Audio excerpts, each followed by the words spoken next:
है। मेरी राय में कोई भगवान, कोई अल्लाह, कोई गॉड एग्जिस्ट नहीं करता। मेरी राय में जितना भी कुछ मैंने सीखा है दुनिया के बारे में, हमारी प्लैनेट की हिस्ट्री के बारे में, एवोल्यूशन के बारे में, ये सारी चीज़ों को समझकर मैंने जो अंडरस्टैंडिंग डेवलप करी है, मेरी राय में कोई भगवान, कोई अल्लाह, कोई गॉड एग्जिस्ट नहीं करता। लेकिन एट द सेम टाइम मैं मानता हूँ कि ये सवाल काफ़ी डिबेटेबल है, इस पर बहुत लंबी चर्चा करी जा सकती है, और जो लोग दूसरा ओपिनियन है जिन लोगों का, उनके ओपिनियन की मैं रिस्पेक्ट करता हूँ। अगर आप में से किसी को लगता है कि गॉड एग्जिस्ट करते हैं तो मैं उस बात का रिस्पेक्ट करता हूं, क्योंकि ये कोई ऐसा सवाल नहीं है जो बड़ी आसानी से आंसर किया जा सके। देखिए, यूनिवर्स को जब देखा जा रहा है तो यूनिवर्स के अंदर हमें कुछ कांस्टेंट्स दिख रहे हैं। कांस्टेंट्स क्या है? मतलब मिसाल के तौर पर जैसे ग्रेविटेशनल फोर्स।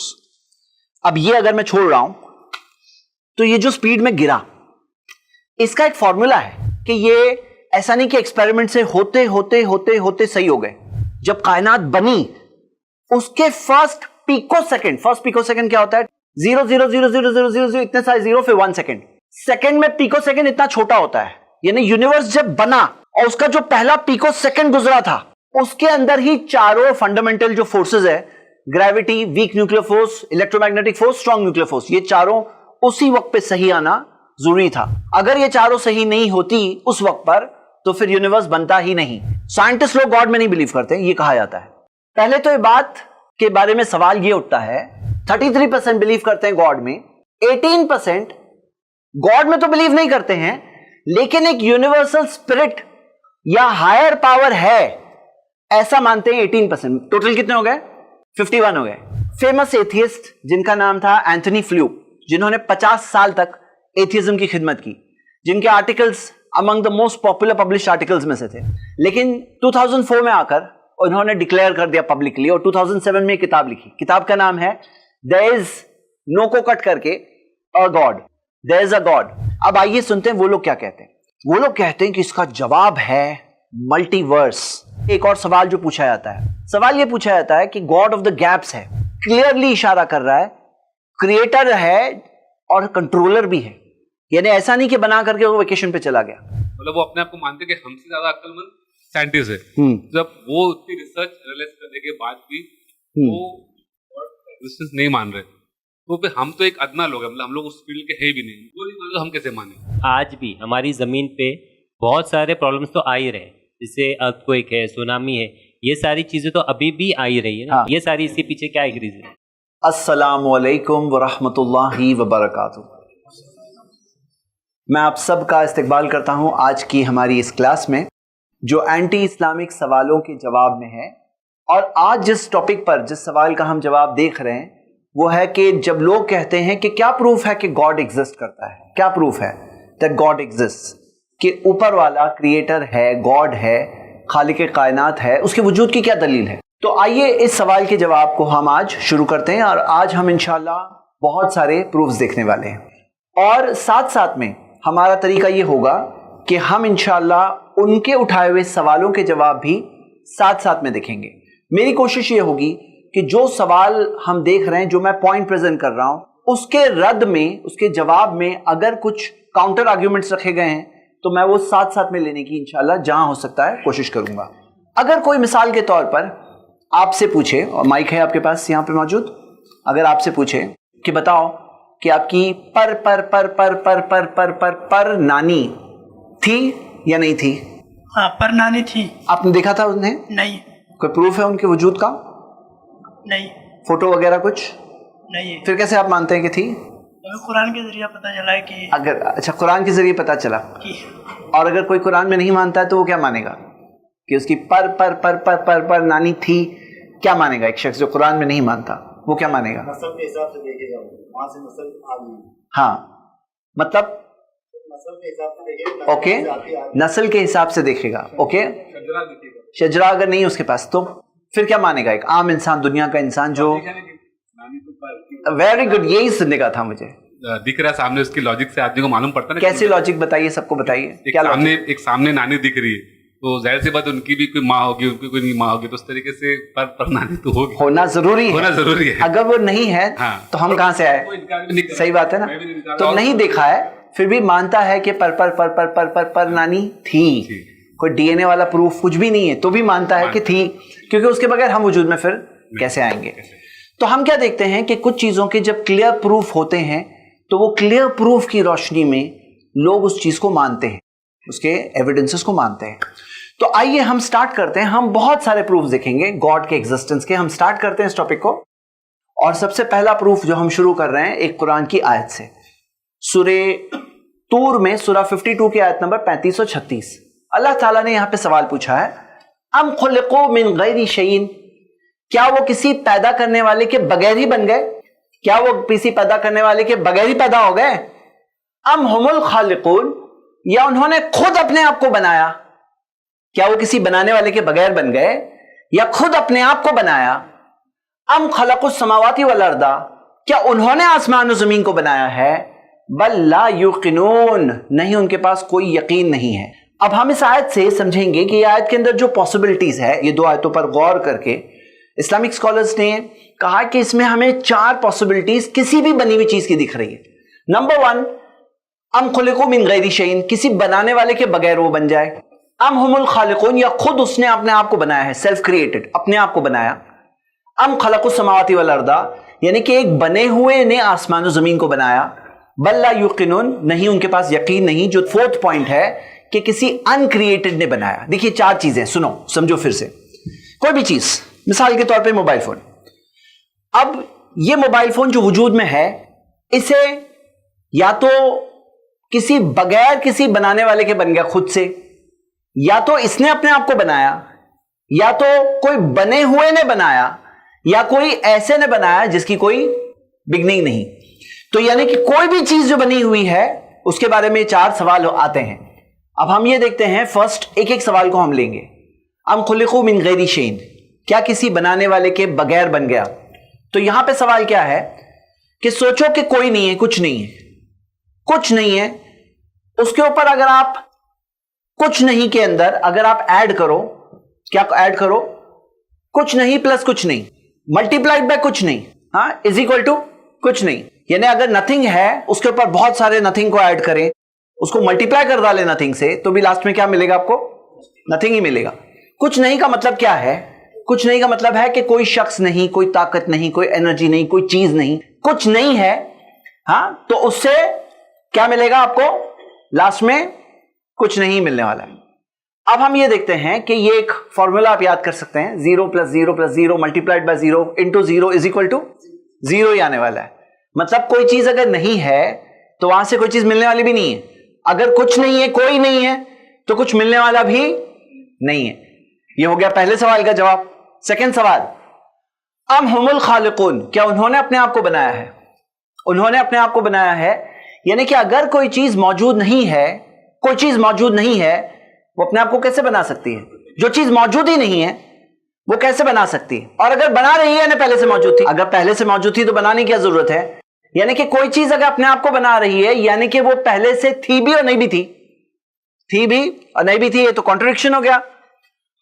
और हम देखते हैं कि एक ही वक्त पे कोई चीज वजूद में हो और ना भी हो, ऐसे कैसे मुमकिन है? कोई चीज वजूद में है भी और नहीं भी है। तो यहां पर अगर ये यूनिवर्स के बारे में समझें कि यूनिवर्स जो अपने आप को बनाया, अगर कोई ये कहे तो फिर पहले से था, क्योंकि अपने आप को बनाने के लिए पहले से होना जरूरी है ना। ये तो ऐसी बात है जैसे कहे कि किसी की मां ने अपने आप को जन्म दिया, किसी की मां ने अपने आप को जन्म दिया, यानी कि जन्म देने से पहले थी वो। अगर अपने आप को जन्म दे रही हैं तो आप जन्म देने से पहले से थी, तो फिर जन्म देने की जरूरत क्या रही? अगर पहले से थी तो जन्म देने की जरूरत क्या रही? ये तो पूरी तरह से कॉन्ट्रडिक्शन है। कोई भी समझ सकता है कि ये बेवकूफी है। आते हैं हम थर्ड चीज पर। थर्ड चीज क्या है? अम हुमुल खालिकून, अम खलकुस समावाति वल अर्दा, क्या उन्होंने आसमान और जमीन को बनाया? अब हम यूनिवर्स की बात कर रहे हैं, कायनात की बात कर रहे हैं कि कायनात को किसने बनाया, हम ये कह रहे हैं। तो यहां पे जवाब क्या मिलता है? हमें जवाब मिलता है कि ये जो कायनात है ना, आज जो यूनिवर्स है, इसकी एक शुरुआत है, इसकी शुरुआत है। तो कहते हैं ये कहां से आई? ये कहते हैं इससे पहले कोई और कायनात रही होगी, उसमें से कायनात आई। ठीक है, तो फिर सवाल ये होता है दूसरी कायनात कहां से आई? बोले कोई तीसरी कायनात रही होगी, उसमें से आई। ठीक है, चौथी कायनात कहां से आई? तीसरी कहां से आई? तो तीसरी आई चौथी ने बनाया होगा, चौथी को पांचवें ने बनाया होगा, पांचवी को छठे ने बनाया होगा। ये एक इन्फिनिट रिग्रेस है, यानी कि ये एक बेवकूफी है। कैसे बेवकूफी मैं बताता हूं। सोचो कि एक सोल्जर है, उसको कहा जाता है तुम्हें गोली चलाने से पहले अपने पीछे वाले से पूछना है। हाँ, जैसे एक सोल्जर को अपने हायर सोल्जर को पूछना है चलाने से पहले, वो पूछे उसके ऊपर वाले को, उसके ऊपर वाले को पूछना है, और हर किसी को अपने ऊपर वाले से पूछना है। और ये लिस्ट कभी खत्म हो ही नहीं। अगर ये लिस्ट कभी खत्म ही ना हो तो मुझे बताओ गोली चलेगी नहीं चलेगी? समझो, अगर मान लो कि पहले सोल्जर से कहा जाए कि गोली चलाने से पहले पीछे वाले से जरूर पूछ लेना, और पीछे वाले को कहा जा रहा है कि हां बोलने से पहले तुम्हें अपने पीछे वाले को पूछना है, और उसके पीछे वाले को उसके पीछे वाले को पूछना है, और ये अनलिमिटेड अनएंडिंग चलता रहे, तो गोली चलेगी नहीं चलेगी? क्योंकि हर कोई किसी को पूछता रहेगा। लेकिन सही बात क्या है? सही बात क्या है कि गोली तो नहीं चलेगी, लेकिन यहां पे तो यूनिवर्स है, यूनिवर्स ऑलरेडी है, कायनात ऑलरेडी है। अब कायनात जो टोटली है, इससे क्या पता चलता है कि कोई तो ऐसा रहा है, कोई तो ऐसा है जिसको किसी ने नहीं बनाया। अगर कोई ये बात को नहीं मानता, वो ये मानता है कि किसी बने हुए ने ही बनाया, फिर क्या होगा? अगर बने हुए ने बनाया तो वो बने हुए को किसने बनाया? ये गाड़ी कहीं भी खत्म नहीं होगी, लेकिन कायनात तो ऑलरेडी वजूद में है। तो यहां पर एक क्लियर प्रूफ है। किस बात का प्रूफ है? कि कायनात का बनाने वाला मौजूद है। नहीं तो क्या होगा? कायनात बनेगी ही नहीं, और कायनात तो ऑलरेडी है। क्योंकि अगर ये कायनात दूसरी कायनात पर डिपेंड होती, दूसरी तीसरे पर, तीसरी चौथी पर, चौथी पांचवें पर, छठी सातवें आठवीं और कभी खत्म नहीं होने वाला है, तो कायनात वजूद में ही नहीं आएगी। करेक्ट? लेकिन कायनात तो ऑलरेडी बनी हुई है। तो ये किस बात की दलील है? कि हम सब जो हैं, अगर कोई ऐसा हो जो कहे कि मिसाल के तौर पर कि हम कहां से आए? अब्बा अम्मी से आए। वो कहां से आए? वो अपने पेरेंट्स से आए। वो कहां से आए? कोई तो ऐसा चाहिए जिसके कोई माँ बाप ना हो, क्योंकि हर कोई अगर माँ बाप पे ही डिपेंड रहेगा तो फिर वजूद में आएंगे ही नहीं हम सब। लेकिन हम सब इंसान वजूद में आ चुके हैं। पता चला कि कोई तो ऐसा है जिसको किसी ने नहीं बनाया। तो आते हैं हम ये फोर्थ चीज पर कि क्रिएटेड बाय अनक्रिएटेड क्रिएटर, कि कायनात को किसने बनाया? कायनात ने खुद अपने आप को नहीं बनाई। कायनात नथिंग से नहीं आई है। कायनात को किसी बनी हुई कायनात ने नहीं बनाया। तो फिर चौथा ऑप्शन क्या आता है? किसी ऐसे ने बनाया जिसको किसी ने नहीं बनाया, और वो है अल्लाह। वो है अल्लाह। ये हो गया हमारा फर्स्ट आर्ग्यूमेंट अल्लाह ताला के वजूद के ताल्लुक से। अब यहां पे हम कुछ और बातें भी समझ सकते हैं कि जिसने बनाया कायनात को, यकीनन वो हमेशा से होना उसका जरूरी है। क्यों? क्योंकि अगर उसकी शुरुआत है तो फिर कैसे उसने कायनात को बनाया? उसकी कोई बिगनिंग नहीं, उसका बहुत पावरफुल होना बहुत जरूरी है। क्योंकि इतनी बड़ी कायनात है जिसको बनाया गया, इतना बड़ा यूनिवर्स है जिसको बनाया, तो उसका बहुत पावरफुल होना बहुत जरूरी है। उसके पास बहुत इल्म होना जरूरी है। क्यों? क्योंकि कायनात में जो सिस्टम्स है, जो इंफॉर्मेशन है, जो रेगुलेशंस है, जो सारी चीजें चल रही है, ये इस चीज की तरफ इशारा कर रही है कि कोई ऐसा है जो बहुत ही इंटेलिजेंट, बहुत ही वाइज है, बहुत ही इल्म वाला है।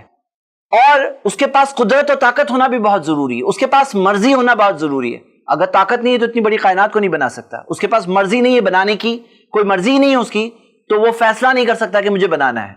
ये सारी चीजें हम इस बात से समझ सकते हैं। और उसका कायनात से बाहर होना भी जरूरी है। क्योंकि अगर मिसाल के तौर पर कोई शख्स ने टेबल को बनाया तो वो टेबल के बाहर है इसलिए वो बना रहा है। कोई कायनात के बाहर है, यानी कायनात के अंदर घुला मिला हुआ नहीं है, कायनात से अलग है। ये बात को भी हम देख रहे हैं। तो ये चार ऑप्शंस को देखकर हमने अपना फर्स्ट आर्गुमेंट यहां पूरा किया। ये एक बहुत ही सिंपल तरीका था। आप सूरह तूर की आयतों से ये बात को इंशाल्लाह बहुत इजीली बता सकते हैं। अब आते हैं हम सेकंड आर्गुमेंट पर। यहां पर यूनिवर्स के जो इंग्रेडिएंट्स हैं, जो कॉस्मिक कांस्टेंट्स, हम इस टॉपिक को इंशाल्लाह अभी अंडरस्टैंड करेंगे। सोचो, ये सारे इंग्रेडिएंट्स जो बिरयानी के अंदर होते हैं ना, वो पड़े हुए हैं। देख रहे हैं आप लोग कि सारे इंग्रेडिएंट्स जो बिरयानी के अंदर जाते हैं वो सारे इंग्रेडिएंट पड़े हुए हैं, और फिर जोरदार हवाएं चलने लगी। क्या ऐसा मुमकिन है कि ये हवा ऐसी चली कि सब इंग्रेडिएंट ऐसे में मिक्स हो गए कि लास्ट में बिरयानी मिल गई? क्या ऐसा पॉसिबल है? ऐसे मिक्स हो गए वो सब कि बिरयानी मिल गई। तो ये बात को क्या कोई भी मानेगा? क्योंकि बिरयानी के अंदर पहले तो सही इंग्रेडिएंट जाना चाहिए, गलत नहीं जाना चाहिए कुछ और सही क्वांटिटी में जाना चाहिए, सही रेशियो होना चाहिए, नमक जितना चाहिए उतना ही होना चाहिए। और फिर उसके अंदर जो उसके अंदर कुकिंग और जो प्रोसेस है वो सही होना बहुत जरूरी, नहीं तो ओवर कुक हो जाए तो भी खराब हो जाएगी बिरयानी। यानी सही प्रोपोर्शन। तो यानी आप अगर बिरयानी को रखे हुए देखो तो आप क्या सोचोगे? क्या ये सोचोगे कि हवा में उड़कर जो इंग्रेडिएंट्स है वो आज जोरदार हवाएं चल रही है उससे मिक्स होकर के बिरयानी बन गई? क्या ये मानेंगे आप? या ये क्या मानेंगे आप? हाँ, किसी ने बनाया है। अब अगर आपने बनाते हुए नहीं दिखा तो भी क्या मानेंगे? हवा से उड़ के बनी, ये तो कोई नहीं मानेगा। यही आप सोचेंगे किसी ने तो बनाया है, उसके बगैर बन ही नहीं सकती। अब आइए हम अपने आर्ग्यूमेंट्स पे आते हैं। देखिए, यूनिवर्स को जब देखा जा रहा है तो यूनिवर्स के अंदर हमें कुछ कॉन्स्टेंट्स दिख रहे हैं। कॉन्स्टेंट्स क्या है? मतलब मिसाल के तौर पर जैसे ग्रेविटेशनल फोर्स। अब ये अगर मैं छोड़ रहा हूं तो ये जो स्पीड में गिरा, इसका एक फॉर्मूला है कि दो चीजें, जमीन भी एक ऑब्जेक्ट है, ये मोबाइल भी एक ऑब्जेक्ट है, ये दोनों के अंदर जो फोर्स है, फोर्स ऑफ अट्रैक्शन है, उसके अंदर क्या है? एक उसका फॉर्मूला है। और ये फॉर्मूला जो है ना, सिर्फ जमीन पे है ऐसा नहीं, आप चांद पे जाओ तो वहां के हिसाब से फॉर्मूला होगा। चांद की जो साइज है उस हिसाब से चांद की ग्रेविटेशनल फोर्स है। यानी जिस बॉडी की तरफ जो अट्रैक्ट हो रहा है, और जो स्टार्स होते हैं, जो सितारे होते हैं, जो प्लैनेट्स होते हैं, सबका एक अपना कांस्टेंट होता है, ग्रेविटेशनल कांस्टेंट। ये क्या है? कॉस्मिक कांस्टेंट है। यानी कि ये सिर्फ जमीन पर है ऐसा नहीं, पूरी यूनिवर्स में जाएंगे ना, यही फॉर्मूला है, यही फॉर्मूला है पूरे यूनिवर्स में। और सिर्फ ग्रेविटेशनल फोर्स नहीं है, ये कई सारे कांस्टेंट्स है। ये एक छोटी लिस्ट है कि भाई ये सारे कांस्टेंट्स जो है, ये कॉस्मिक कांस्टेंट, उनका फॉर्मूला है। हाँ, और ये जो कांस्टेंट्स है, ये पूरी कायनात में अगर आप देखोगे कि 26 ऐसे फंडामेंटल कांस्टेंट्स माने जाते हैं जो यूनिवर्स में को चलाने में बहुत जरूरी है। और सिर्फ 26 नहीं है, अगर आप देखोगे कि यहां पर fine tuning of the universe में 209 ऐसे फिजिकल कांस्टेंट्स मिले हैं। यानी जैसे ग्रेविटेशनल फोर्स का कैलिब्रेशन है ना, कैलिब्रेशन, कि फोर्स कितनी चलेगी, कैसे चलेगी, इसका एक फोर्स का पावर है। ऐसे ये 209 के करीब फिजिकल कांस्टेंट्स है, सबका कैलिब्रेशन है। यानी कि कैलिब्रेशन, और कैलिब्रेशन में हम देखते हैं तो ये ऐसे कांस्टेंट्स है कि हम देखते हैं कि डॉक्टर डेविड डॉइश जो फिजिसिस्ट है ऑक्सफोर्ड यूनिवर्सिटी के, वो कहते हैं कि अगर ये कांस्टेंट्स को थोड़ा सा कुछ परसेंटेज आगे बढ़ा दो एक डायरेक्शन में, थोड़ा आगे बढ़ा दो, तो फिर स्टार्स जो होते हैं 1 मिलियन साल के अंदर ही बर्न आउट हो जाएंगे। यानी कि स्टार्स बहुत जल्दी जल के सब खत्म हो जाएंगे। और अगर थोड़ा कुछ दूसरे डायरेक्शन में कर दो तो फिर एलिमेंट्स, हीलियम से ज्यादा भारी एलिमेंट्स बन ही नहीं सकते, कार्बन नहीं बन सकता, लाइफ नहीं बन सकती, केमिस्ट्री नहीं, कॉम्प्लेक्सिटी नहीं, कुछ भी नहीं। यानी कि ये कांस्टेंट जितने हैं परफेक्ट उतने ही होने चाहिए, परफेक्ट उतने ही होने चाहिए। डॉक्टर डेनिस कैनिया कहते हैं, जो कैम्ब्रिज यूनिवर्सिटी के head of Cambridge university observatories के, वो कहते हैं if you change a little bit the laws of nature, थोड़ा सा लॉज ऑफ नेचर को थोड़ा सा चेंज कर दो, a little bit of the constants of nature like the charge of the electron, जो इलेक्ट्रॉन के ऊपर चार्ज है थोड़ा सा चेंज कर दो, तो फिर जो यूनिवर्स जो बनता है जिस तरह से, वो टोटली चेंज हो जाएगा और वो डेवलप नहीं हो पाएगा। जिस तरह से वो डेवलप हुआ उस तरह से डेवलप नहीं हो पाएगा। मार्टिन रीस ने अपनी किताब लिखी है जस्ट 6 नंबर्स, जिसके अंदर वो 6 कांस्टेंट्स के बारे में बात करते हैं। वो कहते हैं देखो कितना अमेजिंग है। जैसे उनमें से एक जो है N, जो क्या है? इलेक्ट्रोमैग्नेटिक फोर्स और ग्रेविटेशनल फोर्स के बीच का रेशियो। इलेक्ट्रोमैग्नेटिक फोर्स और ग्रेविटेशनल फोर्स के बीच का रेशियो यानी क्या? जैसे मिसाल के तौर पे नमक का एक रेशियो होता है खाने में, कि कितना नमक डालेंगे, एक रेशियो होता है। अगर नमक ज्यादा डाल दोगे तो खाना खराब हो जाएगा, कम डाल दोगे तो टेस्ट नहीं आएगा, उसका एक रेशियो होता है। वो कहते हैं ये जो इलेक्ट्रोमैग्नेटिक और ग्रेविटेशनल फोर्स के बीच का रेशियो है, वो कहते हैं कि ये ऐसा है 10⁻⁻36 में से एक। 10⁻⁻36 यानी इतने सारे 36 जीरो आएंगे, उसमें से एक सही है, बाकी सब गलत। दोनों का रेशियो ऐसा है कि 10⁻36 में से एक। यानी कि अगर आप ये फिगर को समझोगे, पूरी कायनात में कितने सेकंड्स गुजरे हैं बनने के बाद से अब तक, इतने सेकंड्स गुजरे हैं। और ये नंबर 10⁻36 ये इतना लंबा नंबर है, इसमें से एक सही है, बाकी सब गलत है। हाँ, और ये है कितने सेकंड गुजरे हैं। तो उसके अंदर क्या कह रहे हैं मार्टिन रीस के ये सारे जो 6 कांस्टेंट्स है, ये क्या चीज की तरफ पॉइंट कर रहे हैं कि परफेक्ट कैलिब्रेशन। अब ये परफेक्ट कैलिब्रेशन से क्या समझते हैं? पहले तो ये बात को समझिए कि ये ऐसा नहीं कि एक्सपेरिमेंट से होते होते होते होते सही हो गए। यानी होता है ना कि कोई चीज गिरते गिरते गिरते गिरते गिरते सही जगह पे जाके बैठ गई, ऐसा हुआ क्या? तो वो बताते हैं कि जो अर्ली यूनिवर्स है जब कायनात बनी उसके फर्स्ट पिको सेकंड क्या होता है, 10 टू द पावर ऑफ जो ये -12, ये प्लैंक एपॉक कहा जाता है। ये फर्स्ट पिको सेकंड किसे कहेंगे कि आप इससे समझो कि ये इतने सारे जो एक होता है ना 0.0000000 इतने सारे जीरो, फिर 1 सेकंड, 1 सेकंड की बात, आधे सेकंड की बात नहीं कर रहे, पाव सेकंड की बात नहीं कर रहे, 1/10 की बात नहीं कर रहे, 1/10 की बात नहीं कर रहे, सेकंड में पिको सेकंड इतना छोटा होता है। यानी यूनिवर्स जब बना और उसका जो पहला पिको सेकंड गुजरा था उसके अंदर ही चारों फंडामेंटल जो फोर्सेस है, gravity, weak nuclear force, electromagnetic force, strong nuclear force, ये चारों उसी वक्त पे सही आना जरूरी था। अगर ये चारों सही नहीं होती उस वक्त पर तो फिर यूनिवर्स बनता ही नहीं। यानी कि इसका ऐसा नहीं कि एक्सपेरिमेंट से बॉल गिरते गिरते गिरते सही जाके जगह जाके बैठ गया, ऐसा नहीं है। ये पहले पिको सेकंड में ही सही शॉट लगा, हाँ सही शॉट। तो ये यूनिवर्स जो बना उसके फर्स्ट बिगिनिंग की बात हो रही है, फर्स्ट पिको सेकंड की बात हो रही है। तो जैसे आप ये देखोगे कि स्टैंडर्ड एनसाइक्लोपीडिया फिलॉसफी में ये आता है कि फाइनली ट्यून जो कांस्टेंट्स है, कि जब इसको देखते हैं ये इतने फाइनली ट्यून्ड है कि जैसे सही चीज आना और सही चीज सेट होना इतना मुश्किल है कि कोई अंधेरे में शूटिंग कर रहा है, वैसा नहीं है। ये परफेक्ट पूरे एक्यूरेटली सही होना जरूरी है। तो ये सारी चीज के अंदर कैसे सही हो गया, ये हम ये पूछ रहे हैं, ये चीज कैसे सही हो गई। अब यहां पर कुछ लोग कहें बाय चांस, इसे चांसिज्म कहेंगे, ये भी एक मजहब है। मैं इसको नाम क्या दे रहा हूं, या क्या नाम इसको देते हैं, चांसिज्म। यानी ये हम मजाक उड़ाने में दे रहे हैं, क्यों? क्योंकि चांसिज्म है भाई, चांस का तुम्हारा एक मजहब है ये। मतलब यू थिंक कि जाकर सही जो शॉट लग गया, मिसाल के तौर पे कोई अंधेरे में शूट कर रहा है तो हो सकता है उसका सही शॉट लगेगा, हो सकता है गलत शॉट लगेगा। लेकिन यहां पर अंधेरे में शूट होने में कितने शॉट्स लग सकते हैं?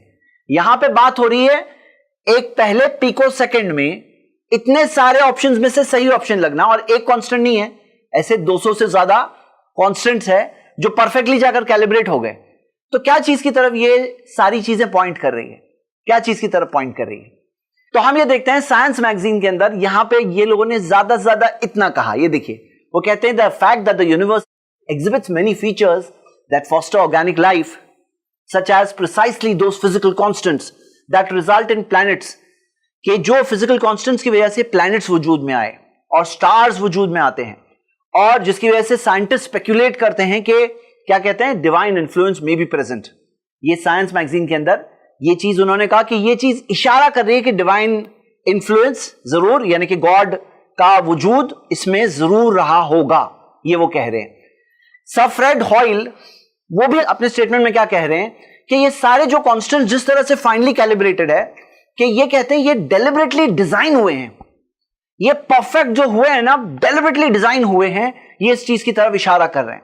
यानी बाय चांस जाकर इतने सारे करोड़ों अरबों खरबों चांसेस में से एक चांस परफेक्ट आ गया, और हर एक कांस्टेंट के अंदर इतनी सारी चीजें हैं, तो वो कह रहे हैं कि ये चीज पॉइंट क्या कर रही है कि डेलिबरेटली डिजाइंड है।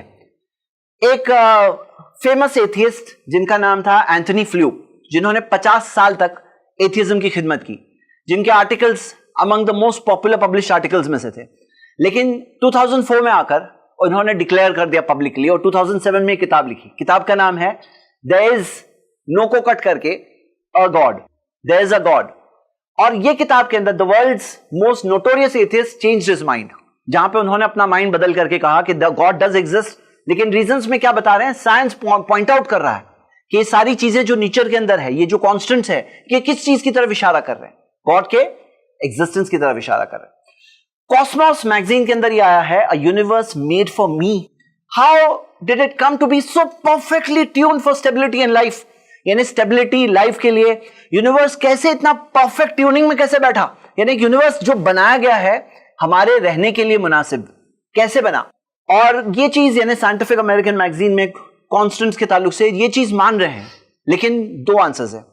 एक है कोई कहे बाय चांस हो गया, ये क्या है, इसे चांसिज्म कहेंगे, और एक है कोई कहे कि हमारा क्रिएटर है जो नॉलेजेबल है, जो वाइज है, जो ताकत वाला है, और उसने ऐसे यूनिवर्स को पर्पसफुली डिजाइन किया जिसमें जाकर यूनिवर्स परफेक्टली बना। तो ये कांस्टेंट्स किस चीज की तरफ इशारा कर रहे हैं, क्रिएटर के वजूद की तरफ, a wise and intelligent creator की तरफ ये चीज इशारा कर रही है।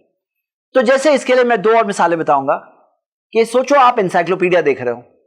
अब क्या ऐसा पॉसिबल है कि पेंट के डब्बे पड़े हुए थे और वहां पे बूम करके एक धमाका हुआ, धमाके में पेंट इस तरह से उड़ा कि एनसाइक्लोपीडिया बन गई?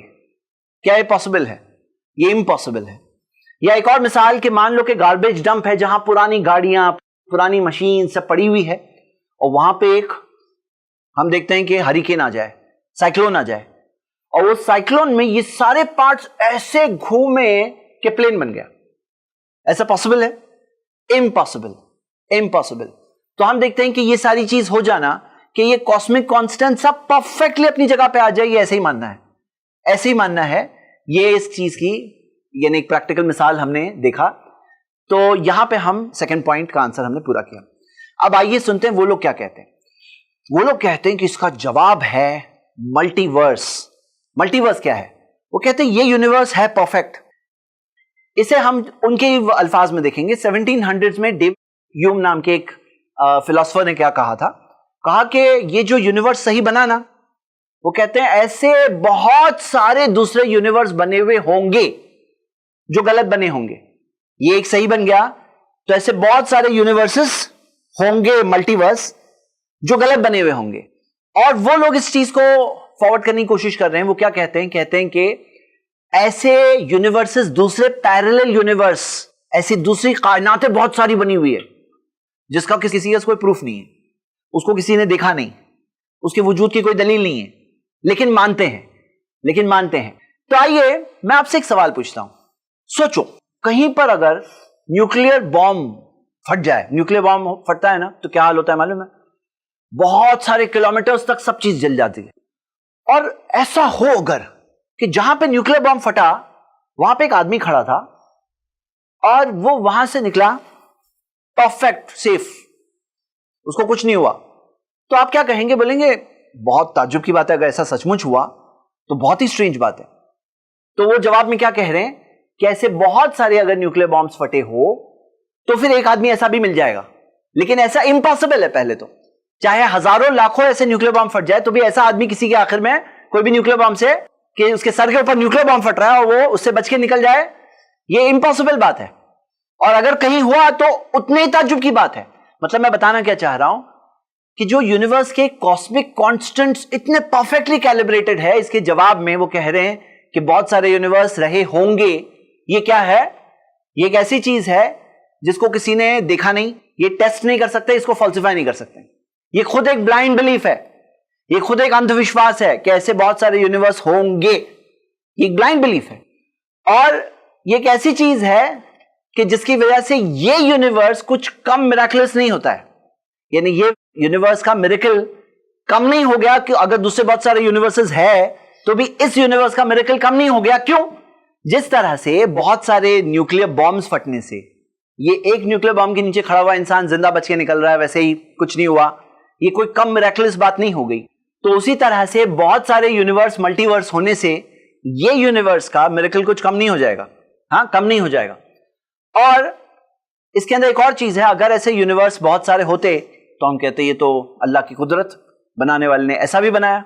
हाँ, इससे इस यूनिवर्स की वैल्यू कम नहीं हो जाती, क्योंकि यहां जो मिरेकल है उसको कोई डिनाई नहीं कर सकता, जो वजूद अल्लाह के, गॉड के, क्रिएटर के वजूद की तरफ इशारा कर रहा है।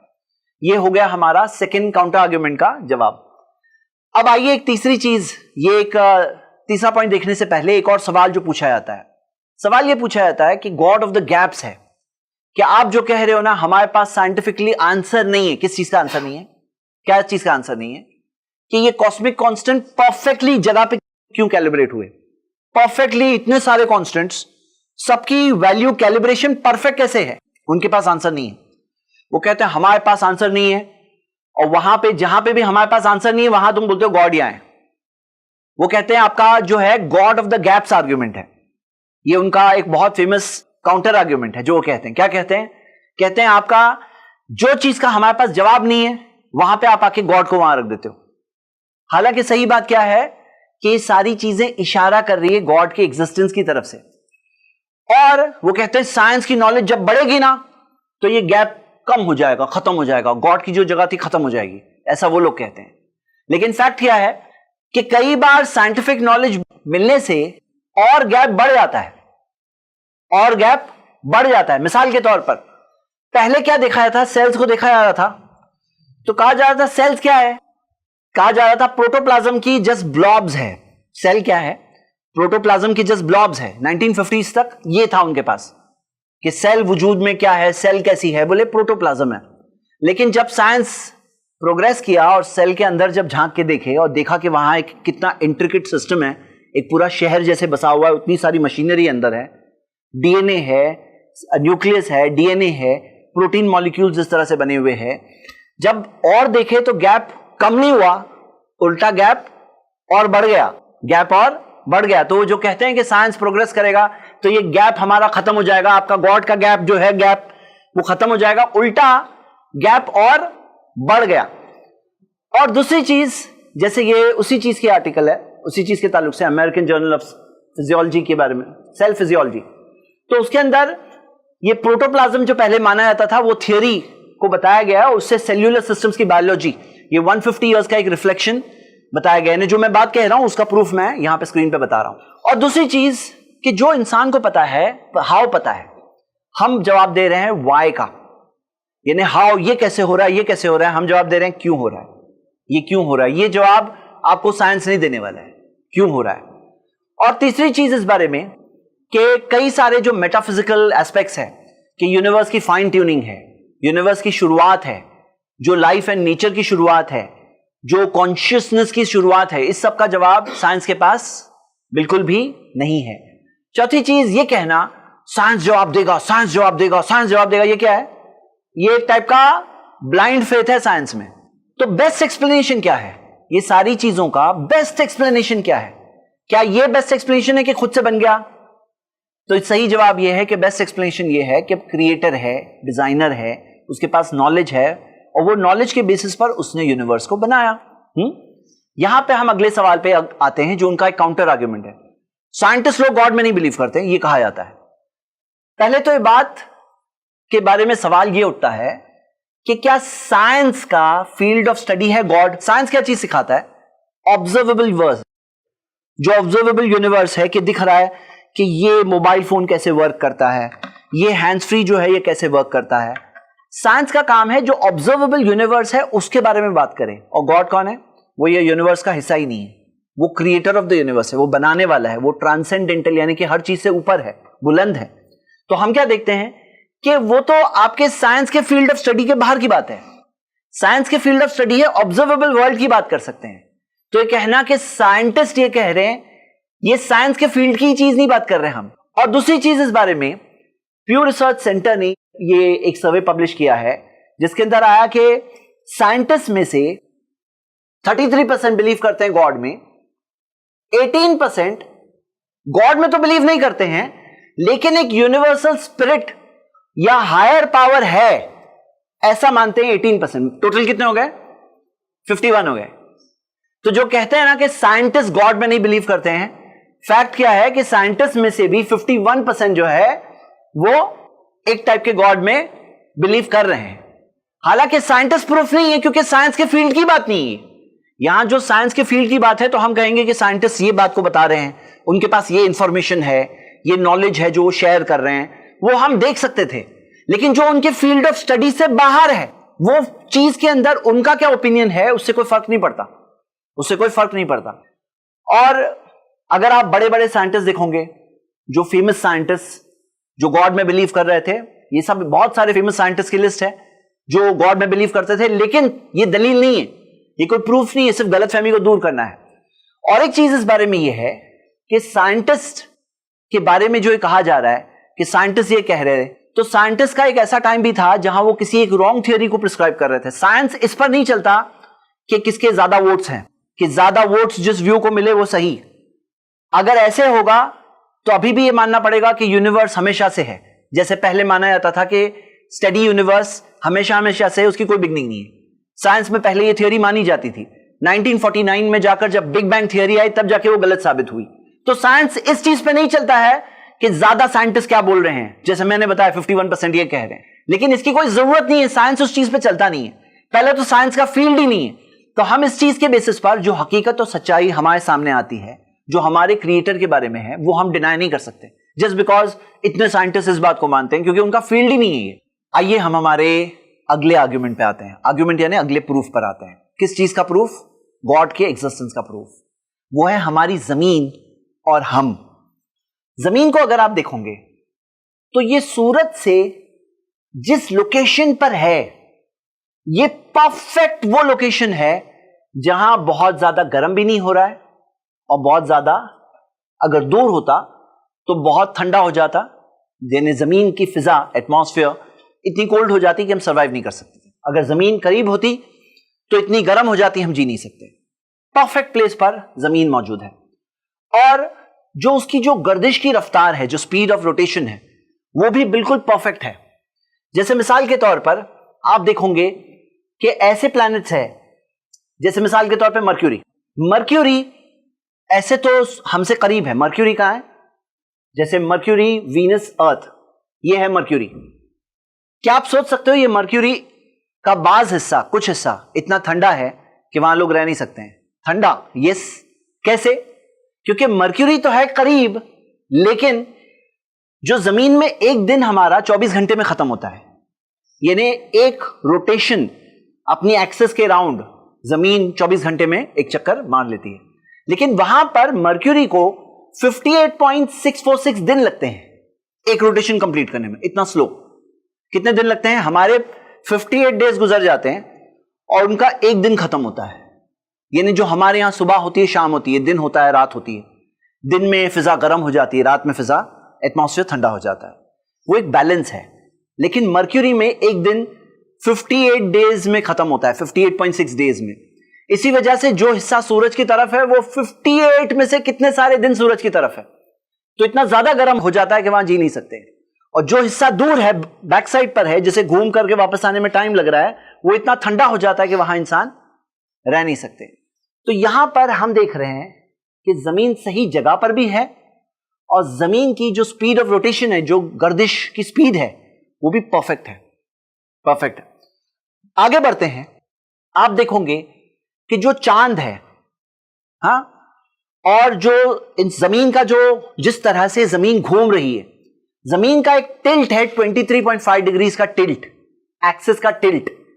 इस टिल्ट की वजह से कभी जमीन करीब आ जाती है सूरज के और कभी जमीन दूर हो जाती है। इस वजह से क्या होता है कि हमारे पास सीजन्स होते हैं, समर सीजन और विंटर सीजन। अगर ऐसा नहीं होता तो जमीन के बाज़ हिस्सों में सिर्फ समर ही समर होता और बाज़ हिस्सों में सिर्फ विंटर ही विंटर होता। आगे हम ये देखते हैं कि चांद जो है हमारा, वो चांद का फासला क्या है? चांद जमीन के गोल गोल गर्दिश कर रहा है।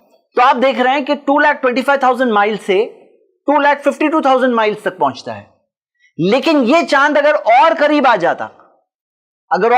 जाता, तो फिर क्या होता कि जो हमारी टाइड्स है ना, जो हाई टाइड कब आती है? जब चांद यहां करीब होता है, और जब चांद दूर होता है तब हमारी लो टाइड होती है। चांद की वजह से क्या होती है? जमीन में, पानी में टाइड्स होती है।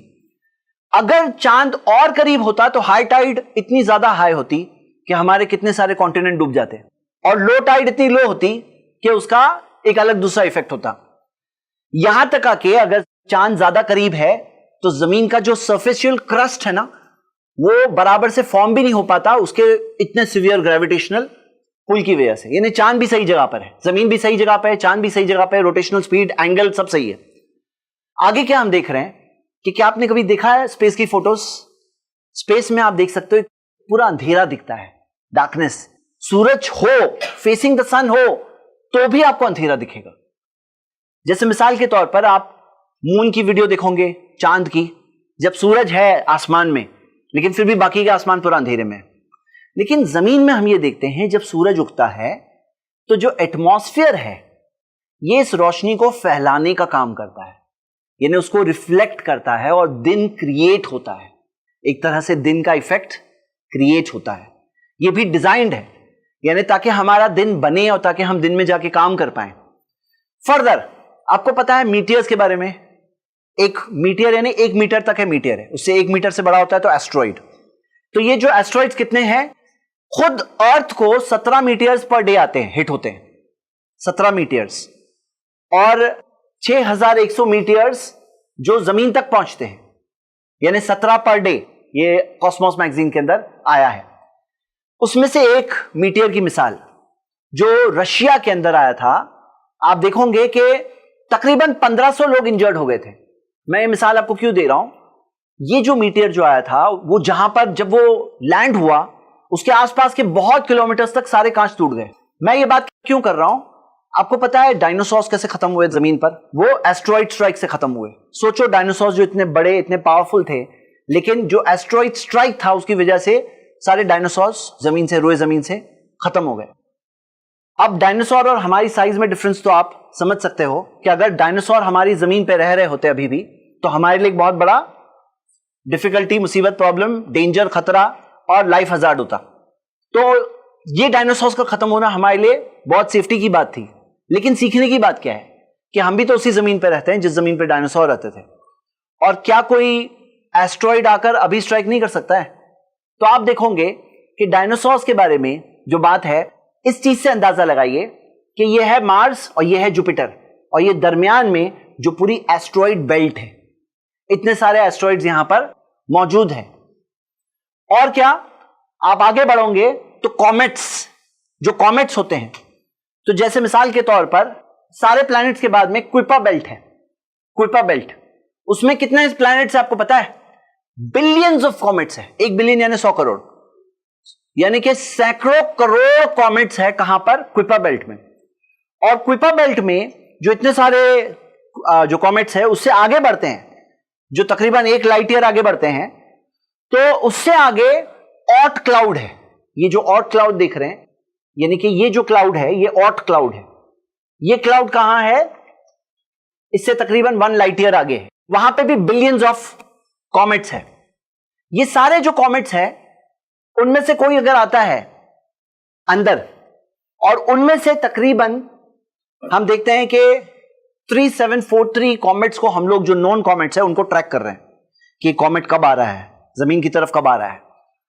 दिखाया जाता है कि ये बहुत सारे जो कॉमेट्स आते हैं जमीन तक आने से पहले दरमियान में जुपिटर है, दरमियान में जुपिटर है। और जुपिटर जमीन से कितना बड़ा है? डबल है क्या? ट्रिपल है? जमीन से इतना बड़ा है कि जुपिटर के अंदर 1321 जमीन फिट हो सकती है। कितनी जमीन? हमारा जो अर्थ है ना, 1321 जमीन जुपिटर के अंदर फिट हो सकती है। इतना बड़ा है जुपिटर।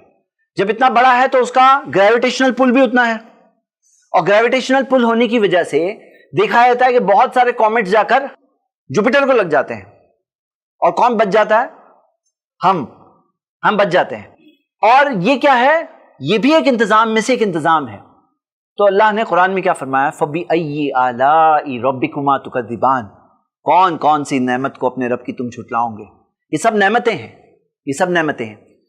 तो ये सब जो हम देख रहे हैं कॉमेट्स और एस्ट्रॉइड्स है, ये एस्ट्रॉइड्स के अंदर हम देखते हैं खतरा है, क्योंकि हमारे पास मिसाल है डायनासोर्स की मिसाल। आप देखोगे कि कितने सारे ऐसी चीजें हैं, यानी कि ये सब चीज गलत हो सकती है। आप देखिए ये चीज से, स्लाइड से देखिए कि ये जो 2 बेल्ट है जहां पर एस्ट्रॉइड बेल्ट, यानी हमारे और मर्क्यूरी और जुपिटर के बीच में, हाँ, मार्स और जुपिटर के बीच में बहुत सारे, कितने हैं? तकरीबन 11 लाख से 19 लाख, 11 लाख से 19 लाख एस्ट्रॉइड्स है वहां पर। सवाल क्या है कि जैसे बहुत सारे एस्ट्रॉइड्स आते हैं और जमीन को हिट करे बगैर चले आते हैं, करीब से गुजर जाते हैं, क्या यहां पर आपको नहीं दिख रहा है कि कोई है जो हमें प्रोटेक्ट कर रहा है इतनी सारी चीजों से? जैसे मिसाल के तौर पर आप बिगेस्ट नोन जो एस्ट्रॉइड इंपैक्ट्स देखोगे जमीन की हिस्ट्री में, तो उसमें से आपको ऐसे ऐसे इंपैक्ट्स मिलेंगे जिसकी वजह से बहुत बड़ा नुकसान हुआ था। आज कोई है जो हमें बचा रहा है। आगे हम देखते हैं एक और मिसाल। ये सारी चीजें जो नेमतें हैं, जैसे मिसाल के तौर पर, क्या आपको पता है कि पानी के जो क्लाउड्स होते हैं, किस तरह से क्लाउड्स फॉर्म होते हैं, किस तरह से क्लाउड्स मूव होते हैं और किस तरह से जाकर बरसते हैं? ये सब चीज में एक बहुत बड़ी नेमत है। आप इस चीज से अंडरस्टैंड करिए कि जैसे जमीन पर जो पानी है 96.5% ओशंस में है। जो पानी क्या होता है? खारा पानी है जो हम पी नहीं सकते। फ्रेश वाटर कितना है? तकरीबन 2.5%, 2.5%, सिर्फ 2.5% फ्रेश वाटर है। और ये फ्रेश वाटर जो 2.5% है उसमें से 68% ग्लेशियर्स में है, यानी कि पहाड़ों के ऊपर बर्फ के शक्ल में 68% ग्लेशियर्स पे है। क्यों? क्योंकि जब वो फ्रोजन हालत में होता है तो वो प्रोटेक्टेड होता है, सेफ होता है, प्योर रहता है, पानी खराब नहीं होता है फ्रोजन फॉर्म में। और ग्राउंड वाटर जो है तकरीबन 30% है, और ग्राउंड वाटर में से भी आप देखोगे कि किस तरह से ये पानी रिवर्स में कितना है और किस तरह से लेक्स में है। सवाल क्या है कि ये पानी जो ओशंस में है इसका खारे फॉर्म में होना बेस्ट था हमारे लिए, क्योंकि सॉल्ट की वजह से ये पानी सड़ता नहीं है। सॉल्ट की वजह से और मून की वजह से, जो मून है जिसकी वजह से हाई टाइड्स और लो टाइड्स होती है, इस वजह से क्या होता है, पानी में हरकत होती है। वो हरकत की वजह से हमारा पानी सेफ रहता है। वहां से बादलों की वजह से पानी आकर बरसता है, जो हमारे नीड और जरूरत जितना पानी है 2.5% पानी, यानी जरूरत जितना पानी हमारा आता है फ्रेश वाटर फॉर्म में। ये क्या है, ये खुद एक बहुत बड़ी नेमत है। मैं किस चीज की तरफ इशारा करना चाहता हूं कि जमीन पर देखेंगे आपको ऐसी बहुत सारी अनगिनत नेमतें मिलेगी। यहां तो बस थोड़े से ग्लिम्सेस दिए आ रहे हैं। There are hundreds and thousands ऐसी चीजें हैं, लाखों ऐसी चीजें हैं। हमारी बॉडी देखेंगे तो अंदर जो इंटरनल ऑर्गन्स हैं, ये ऑर्गन्स का पूरा सिस्टम किस चीज की तरफ इशारा कर रहा है। जैसे मिसाल के तौर पर कोविड-19 अगर आप मिसाल लें, बहुत सारे और हो सकते थे। क्या आपको पता है कि जो डेडली वायरस में से ऐसे बहुत सारे डेडली वायरस है जो बस ऐसे ही खत्म हो जाते हैं, और ऐसे कई सारे मिस्ट्री वायरस थे जो बहुत ही डेंजरस थे और जो ऐसे ही चले जाते हैं, ऐसे ही खत्म हो जाते हैं। और कितने सारे ऐसे मिलियंस ऑफ कोविड जैसे वायरसेस है जो हम पर आ सकते थे लेकिन नहीं आ रहे। सवाल क्या है, कौन है जो रोक रहा है कि हमारे सारे ऑर्गन सही फंक्शन करते रहे, हम सारी वायरसेस से बचे रहें? कौन है जो बचा रहा है कि हमारी जमीन पर डायनासोर्स पर जैसे एस्ट्रॉइड्स आए, ऐसे बहुत सारे एस्ट्रॉइड आने में, या 1-2 ही आ जाएंगे तो भी हम उसमें खत्म हो जाएंगे? कौन हमें उतने सारे एस्ट्रॉइड से बचा रहा है? कौन है जिसने हमें डिजाइन किया, ये पूरे यूनिवर्स को इस तरह से डिजाइन किया कि हम सेफली अपनी जिंदगी गुजार सकते हैं? अगर आप बात करो यूनिवर्स की, या आप जमीन की बात करो, हमारे बॉडी की बात करो, या हमारे सेल के अंदर जाकर वहां की बात करो, तो कौन है? देखिए, एक वक्त आएगा जिस्म के अंदर जो हंड्रेड्स ऑफ चीजें हैं जो गलत हो सकती है, उसमें से कोई चीज गलत हो जाएगी और हमारी डेथ हो जाएगी। एक वक्त आएगा जब ये जमीन है, ये यूनिवर्स है, जाकर के खत्म होने वाला है। लेकिन कोई है जो आज ये सबको रोका हुआ है, जिसकी वजह से हम चल रहे हैं, हम सारी चीजें कर रहे हैं। तो यहां एक चीज है जो क्लियरली इशारा कर रहा है, क्रिएटर है और कंट्रोलर भी है। यानी ऐसा नहीं कि बना करके वो वेकेशन पे चला गया, बना करके वो संभाल रहा है, हमारे ऑर्गन्स को संभाल रहा है, हमारी सेल को संभाल रहा है, हमारी जमीन को, हमारे यहाँ यूनिवर्स को, और सारी चीजों से बचा रहा है हमें, जिसकी निशानियां मौजूद है और जिसको देखकर हम पहचान सकते थे। तो ये है हमारा थर्ड आर्ग्यूमेंट। अच्छा, यहां तक अगर आप सबको किसी को कोई भी सवाल पूछना है तो आप सब यहां तक कोई सवाल पूछ सकते हैं इंशाल्लाह। आपने जो बोले ना उस साइंटिस्ट का जो गैर है, मतलब जब बात करते हैं कि साइंटिस्ट भी मतलब गॉड को नहीं मानते, तो मतलब वो इस लॉजिक से, इस बुनियाद पे बोलते हैं कि वो मतलब वो अपने आप को मानते हैं कि हमसे ज्यादा अक्लमंद साइंटिस्ट है। जब वो उतनी रिसर्च रियलाइज करने के बाद भी वो गॉड एग्जिस्टेंस नहीं मान रहे, तो फिर हम तो एक अदना लोग हैं, मतलब हम लोग उस फील्ड के है भी नहीं, तो चलो वो उस फील्ड के भी नहीं, लेकिन हमें तो कुछ नहीं, हम उससे अक्लमंद को जानते हैं, वो नहीं मान, हम कैसे माने? अच्छा क्वेश्चन है जी। भाई ने जो सवाल पूछा है कि बहुत से लोग कहते हैं हमसे ज्यादा तो साइंटिस्ट लोग जानते हैं, तो हाँ, आपसे ज्यादा साइंटिस्ट जानते हैं, तो जो चीज ज्यादा जानते हैं वो चीज में आप इंफॉर्मेशन ले सकते हो उनसे कि ये चीज, ये इंफॉर्मेशन, ये ऑब्जर्वेशन, ये हमने देखा, ये चीज हम उनसे इंफॉर्मेशन ले सकते हैं। लेकिन जो चीज वो इंफॉर्मेशन के दायरे की चीज नहीं है, गॉड, यानी जो साइंस के फील्ड के बाहर की चीज है, वो उसमें वो साइंटिस्ट क्या सोचता है, क्या करता है, उससे कोई लेना देना नहीं। तो जैसे फॉर एग्जाम्पल साइंटिस्ट क्या करते हैं, कौन से कलर उनको अच्छा लगता है, कौन सी हेयर स्टाइल उनको अच्छी लगती है, उससे कोई फर्क नहीं पड़ता है, उनकी साइंस की नॉलेज, उससे कोई फर्क नहीं पड़ता। तो हमें डिफरेंशिएट करना बहुत जरूरी है कि वो साइंटिस्ट का खुद का एक बिलीफ होता है, आउटलुक होता है जिंदगी का। और कई बार ऐसा होता है कि लोग कोई और वजह से एक उनका परसेप्शन फॉर्म होता है। हमारे आसपास बहुत सारे गॉड के बारे में गलत कंसेप्ट्स हैं, और गॉड के बारे में जो गलत कंसेप्ट जब लोग सुनते हैं, बचपन से सुनते हैं, तो बहुत सारे लोग वो सुनकर बोलते हैं मैं नहीं मानता ऐसे गॉड में, और हम भी नहीं मानते ऐसे गॉड को। तो कई बार ऐसा होता है कि लोगों का एक गलत अंडरस्टैंडिंग होती है, इसकी वजह से वो उस कंक्लूजन तक पहुंचे हैं। वो साइंस से कोई लेना देना नहीं, वो उसकी पर्सनल लाइफ का डिसीजन है कि कौन सी हेयर स्टाइल उसको पसंद है, कौन सा कलर उसको पसंद है, या कौन सा उसका बिलीफ है, वो उसका बिलीफ है। तो हमें लोगों को ये बताना है कि आपको ऊपर वाले ने खुद अकल दिया है सोचने के लिए। आप ऐसा नहीं कि 2+2 खुद नहीं कर सकते, कितनी सारी निशानियां हैं वो देख करके हम खुद समझ सकते हैं कि ये सब क्या बाय कोइंसिडेंस हो गई। सारी चीजें, जमीन परफेक्ट जगह पर आ गया, जमीन का कि रोटेशन स्पीड परफेक्ट है, जमीन का लोकेशन परफेक्ट है, जमीन में एटमॉस्फेयर है, जमीन में हवा है, जमीन में पानी है, जमीन में ये क्लाउड्स का, पानी का ट्रांसपोर्टेशन का सिस्टम है, सारी चीजें हमारे उगाने के लिए, पौधों के लिए वैसे ही सॉइल है, सारी चीजें जो हमें चाहिए थी वो परफेक्टली डिजाइंड यहां पर बस कोइंसिडेंटली मौजूद है। ये ऐसे कैसे हो गया? हम यहां पर है और सारी हमारी जरूरत की चीजें यहां मौजूद है, कैसे हो गया? तो ये सारी चीजें एक चीज की तरफ इशारा कर रही है कि कोई डिजाइनर है जिसने हमें यहां पर अपने प्लानिंग से रखा है। अब सवाल क्या है कि क्यों बनाया है? यह समझना बहुत जरूरी है कि हमारी जिंदगी का मकसद क्या है, हमारा पर्पस ऑफ लाइफ क्या है। हमें यह सोचना चाहिए कि कौन है हमारा क्रिएटर, वो कैसा है और वो हमसे क्या चाहता है।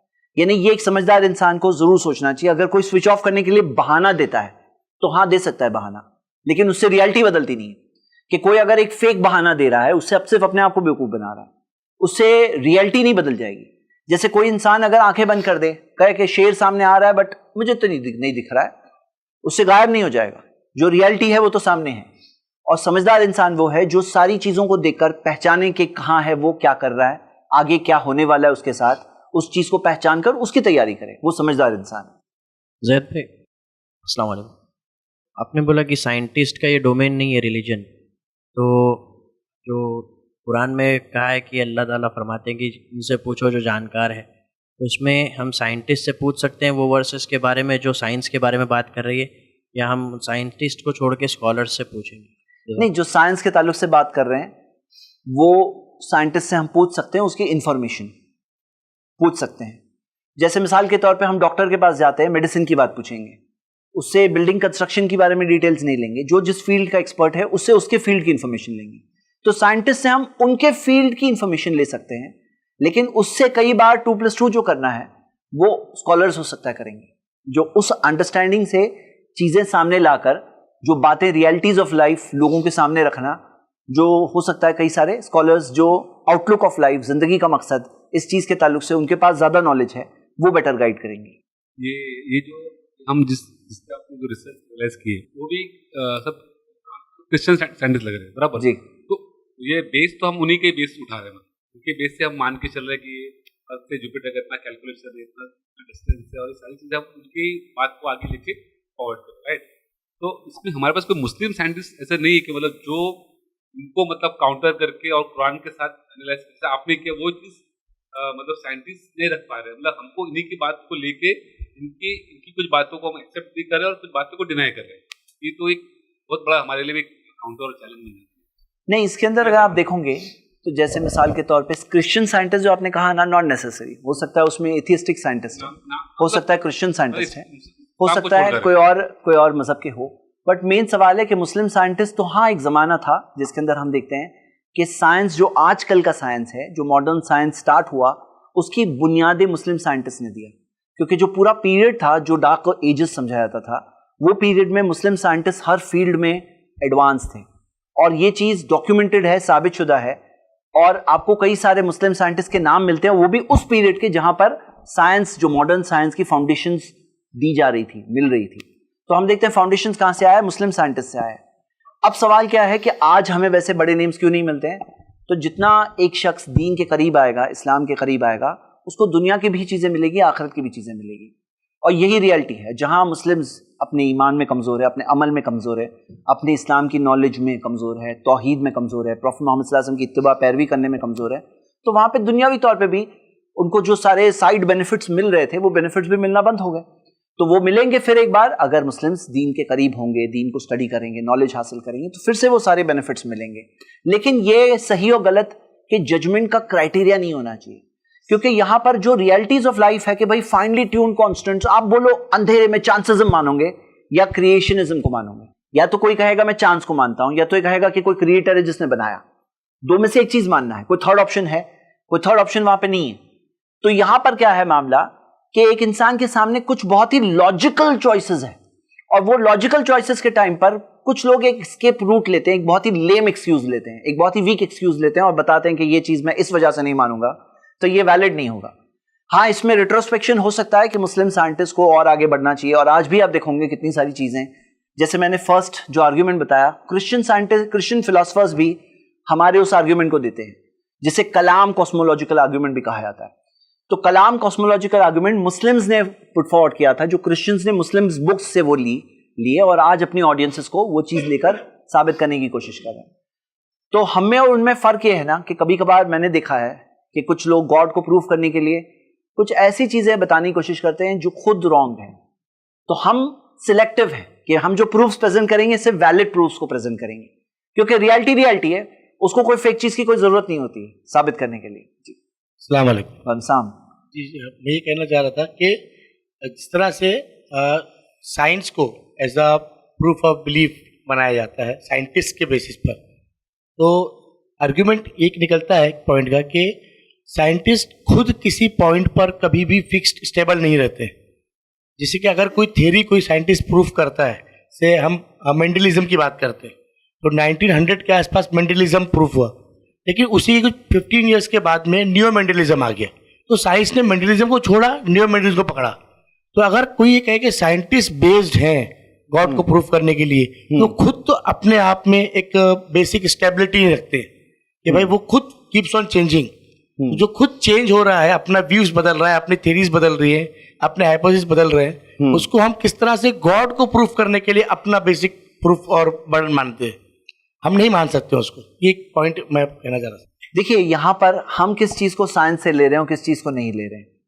हम क्या चीज को ले रहे हैं, जो थियोरीज जो होती है, जो थियोरीज जो बनाई गई है, उसके अंदर हमें सिलेक्टिव होना बहुत जरूरी है। कि मिसाल के तौर पर हम जिस चीज को ऑब्जर्वेशंस को ले रहे हैं कि ये ऑब्जर्वेशन है कि ये कॉस्मिक कांस्टेंट इतना फाइनली कैलिब्रेटेड है, तो यहां पर हमें इस चीज में कुछ चीजें ध्यान में रखनी है। नंबर 1 कि कोई ऐसी चीज जो स्ट्रांगली प्रूव्ड नहीं है वो ना लें। जैसे बाज लोगों की आदत होती है कि कोई चीज बिल्कुल साबित नहीं है वो लेकर के लोगों में बयान करते हैं, तो कोई अनप्रूव चीज को हम ना लें। कोई हम ऐसी चीज लें कि जिसके अंदर जो देख सकते हैं, जिसके स्ट्रॉन्गर एविडेंसेस मौजूद हो। सेकेंड चीज, और फर्दर इसके अंदर एक चीज और है कि हम ऐसा क्लेम रख रहे हैं, ऐसी चीज रख रहे हैं जो मिसाल के तौर पर एक वेरीफाइबल चीज है कई सारे और प्रूफ्स के जरिए एक शख्स देख सकता है।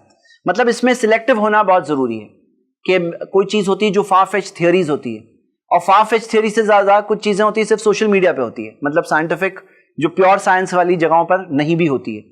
तो आपने जैसे मिसाल के तौर पे देखा, मैं जो साइंटिफिक रिसर्च पेपर्स कोट कर रहा था, पीयर रिव्यू पेपर्स और वो सारी चीजें जो एक ज्यादा क्रेडिबल पोजीशन रखती है कम से कम। फाइनली हम ये बात भी क्लियर कर रहे हैं कि हम लोगों को क्रिएटर तक ले आने के लिए स्टेप है। एक बार कोई बिलीफ इन गॉड में आ गया, वो साइंस पर डिपेंड नहीं है, क्योंकि वो हायर चीज पे आ चुका है। अगर वो कुरान में बिलीफ में आ गया तो उसके बाद में साइंस की कोई हैसियत नहीं रहती है, वो वहां तक आ जाए और रियलाइज कर ले अपने क्रिएटर को। तो ये चीज भी बहुत जरूरी है। आपने पहला जो आर्गुमेंट दिया वो कलाम कॉस्मोलॉजिकल आर्गुमेंट, उसमें असल में वो एक थोड़ी सी तस्वीर थी, जो वो एक्चुअली आर्गुमेंट तो एरिस्टोटल ने दिया था, उसके बाद उसको रिवाइज किया गया गजाली के टाइम पे, किंदी के टाइम पे। तो उसमें से एक सवाल आता है कि जो शऊर है, मतलब ठीक है, अभी जो साइंटिस्ट या एथिस्ट जो क्वेश्चन उस पर राइज करते हैं वो ये है कि शऊर जो होता है, मतलब एक क्रिएटर ने बनाया, उनका ये मानना है कि वो एज ए क्रिएटर नहीं, इट्स अ प्राइम मूवर, मतलब उसने एक चीज़ को पुश किया और छोड़ दिया, उसके बाद ये कायनात चलते चले जा रही है। तो शऊर उसके अंदर किस तरीके से डेवलप हुआ, ये उनका एक बहुत बड़ा क्वेश्चन होता है कि शऊर, आप तो बोलते हो चलो बना दिया, बन गया वो गॉड, लेकिन वो शऊर उसके अंदर किस तरह डल, इंसान में कैसे शऊर पैदा हुआ? हाँ, इंसान में उसने शऊर कैसे डाला? देखिए, यहाँ पर जो हमने फर्स्ट वाला जो आर्गुमेंट देखा, वहां से बाज लोग ये कहते हैं कि हाँ बनाने वाला है, क्रिएटर है, या कॉस्मिक कांस्टेंट्स दिखा करके लोग क्या बोलते हैं, बोले हाँ कोई है जिसने परफेक्टली कैलिब्रेट करके बनाया। लेकिन फर्स्ट मूवर बना करके बाज लोग गॉड का वही रोल रखते हैं, बोले इसने सिर्फ बना के छोड़ दिया। लेकिन हमारे पास ऐसे बहुत सारे आर्ग्यूमेंट्स हैं जिससे हम ये साबित कर सकते हैं कि उसने बनाया भी और चला भी रहा है। जैसे मैंने कुछ चीजें आपको, जब मैंने अर्थ के बारे में बात बताई, तो मैंने उस चीज की तरफ इशारा किया था कि कुछ चीजें हैं, जैसे इतने सारे एस्ट्रॉइड्स हैं, कोई तो बचा रहा है, इतनी सारी वायरसेस है, इतनी सारी चीजें आसपास है विच कैन गो रॉन्ग, जो नहीं जा रही है। अब जहां तक आपका शऊर का सवाल है, ये आंसर एक ऐसा सवाल है, ये खुद एक अलग आर्ग्यूमेंट है कि जो इंसान के अंदर जो शऊर जो पैदा हुआ, जो उसके अंदर कॉन्शियंस है, ये कहां से आई, इसका क्या प्रूफ है? मतलब आप समझिए, एक तो जान का ही जवाब नहीं था उनके पास, जान कहां से आई उसका जवाब नहीं उनके पास, कि लिविंग कैसे बन गए। लेकिन एक और चीज जिसका जवाब नहीं है वो है शऊर के ताल्लुक से, कि इंसान के अंदर जो कॉन्शियसनेस है ये कहां से आई। क्योंकि उनके नजदीक क्या है कि इंसान तो जैसे बंदर से आए हैं और जानवर और इंसान में कोई फर्क ही नहीं है। जैसे जानवर है उसके अंदर कोई शऊर इस टाइप का इंसान में जैसा है वैसा नहीं है। इंसान के अंदर क्या है, आपको ऐसे इंसान मिलेंगे जो जुल्म कर रहे हैं, ऐसे इंसान मिलेंगे जो अच्छा काम कर रहे हैं। इंसान को एक रोल दिया है अल्लाह ने खुद कायनात के अंदर। सवाल क्या है कि आप बंदर से बोल रहे हो इंसान बने, तो कोई एक साबित करो कि वो कैसे उनके अंदर शऊर आ गया, कॉन्शियसनेस कैसे आ गई। क्या लेबोरेटरी को एक्सपेरिमेंट से वो ला के डाल सकते हैं और बताए कि देखो ये चीज है, ये शऊर पैदा हो जाता है यहां पर? तो ऐसी कोई चीज नहीं है, ये एक अनएक्सप्लेन्ड चीज है उनके नजदीक। तो हम इसको और एक्सप्लोर करेंगे। मैंने अपने आर्ग्यूमेंट्स में से आधे भी नहीं प्रेजेंट किया है इस बार। ये टॉपिक हमारा अगले हफ्ते भी इंशाल्लाह कंटिन्यू होगा। तो मैं जो आगे वाले आर्ग्यूमेंट्स दूंगा उसमें कॉन्शियसनेस वाला जो आर्ग्यूमेंट है वो भी डिटेल में उसके कुछ प्रूफ्स के साथ आने वाला है इंशाल्लाह। लेकिन उसका उनके पास आंसर नहीं है, ये एक अलग आर्ग्यूमेंट है ऑल टुगेदर। अच्छा, जो फाइन ट्यूनिंग आर्ग्यूमेंट था, सेकंड आर्ग्यूमेंट, उसके अंदर इशू ये है कि मतलब आज भी हमारी ज़मीन पे बहुत सारे प्रॉब्लम्स तो आ ही रहे हैं, जैसे अर्थक्वेक है, सुनामी है, ये सारी चीज़ें तो अभी भी आ ही रही है ना। हाँ। तो मतलब एक प्योर अगर ट्यून है तो फिर ये सारे जो हो रहे सारे जो साइक्लोन्स है, अर्थक्वेक है, सुनामी है, ये सारी इसके पीछे क्या एक रीज़न है? जो ये बात बोलता है ना कि जमीन में आज भी प्रॉब्लम्स हैं, उसको प्रॉब्लम क्या मालूम नहीं है। क्यों? अगर प्रॉब्लम होता तो जमीन स्टेबल ही नहीं होती, इंसान रह ही नहीं सकता था। सारी चीजें नॉर्मल है। हमारी बिल्डिंग्स बनाते हैं, हम इमारतें बनाते हैं, हमारे शहर बसाते हैं, हम लोग रहते हैं सेफली, पीसफुली हम लोग रहते हैं, और कभी कोई धक्का आता है। अब सवाल ये क्यों आता है? फाइन ट्यूनिंग बॉडी में भी है, लेकिन बीमारी भी आती है। क्यों आती है? कोई कहे बीमारी फिर क्यों है, तो उसको पता नहीं है कि फाइन ट्यूनिंग किसको बोलते हैं। जो बॉडी जो बनी हुई है इसके अंदर क्या मामला है, हम लोग ये देखते हैं कि हम लोग सरवाइव होने के लिए बनाया अल्लाह ताला ने, और हम लोग सरवाइव कर रहे हैं। हमारे शहर सरवाइव कर रहे हैं, हमारी बॉडी सरवाइव कर रही है, हमारा प्लैनेट सरवाइव कर रहा है, हमारा यूनिवर्स सरवाइव कर रहा है। और कोई चीज आती है, क्यों आती है? वो ताकि इंसान को एहसास दिलाया जाए, कि उसको रियलिटी समझ में आए, कि ताकि वो एरोगेंस में, गुरूर में अपने आप को ही गॉड ना समझ बैठे, कि उसके अंदर बीमारी भी आती है, उसके अंदर कमजोरी भी आती है, उसकी मौत भी होती है। तो ताकि उसको एहसास हो कि वो कितना डिपेंडेंट है, हमारी जमीन डिपेंडेंट है अल्लाह पर, यह बात का एहसास हो। क्योंकि आप खुद सोचो, अगर ये परफेक्ट नहीं होता तो हम रह सकते थे? एवरीडे जलजले आ रहे होते, हर कदम पे जलजले आ रहे होते, तो हम सर्वाइव ही नहीं हो पाते यहां पर। लेकिन यहां पर जो स्टेबिलिटी है, और स्टेबिलिटी होने की सबसे बड़ी दलील क्या है? हमारे शहर के शहर बसे हुए हैं, हमारी बस्तियां बसी हुई है। ये खुद प्रूफ है इस बात की कि स्टेबिलिटी है मौजूद। लेकिन कभी कोई टेस्ट दिया जाता है इसलिए ताकि आदमी समझे कि कोई चीज अगर नहीं होती तो क्या होता। तुम्हें जो नेमत मिली है वो नेमत नहीं होती तो क्या होता। इंसान को रियलाइज कराना कंट्रोलर के बारे में, यहां पे भी इस बात की दलील मिलती है, और मैं इसको एक स्पेशल पॉइंट, स्पेशल क्वेश्चन बना करके बताऊंगा अलग से।